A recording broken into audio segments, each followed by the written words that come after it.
Alrighty, this is on a, I believe, a 2018 17 Tundra. Customer saying he had trailer brake malfunction.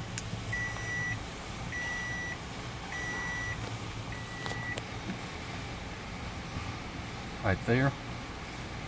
So I checked the power, ground, fuses, everything's good. I checked it at the connector here. Got the white wire. This one here is going to be your ground. So remember, you got the can high, can low. Then you'll have a power wire. Maybe it's one of these. I don't remember which one it is off the top of my head.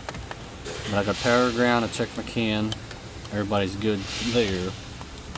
On there, I noticed when I ran a health check on it, I'm not communicating to this module. So I replaced it. Now it all works. If you want the part number, LCO12 is the part number for it. Very simple to install.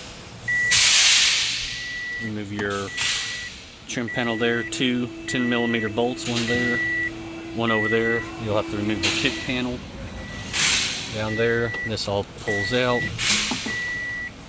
And your trailer brake controller is held in by two 10mm. You're going to remove that, pull it out, unplug it, plug in your new one, go all back together. Thanks for watching.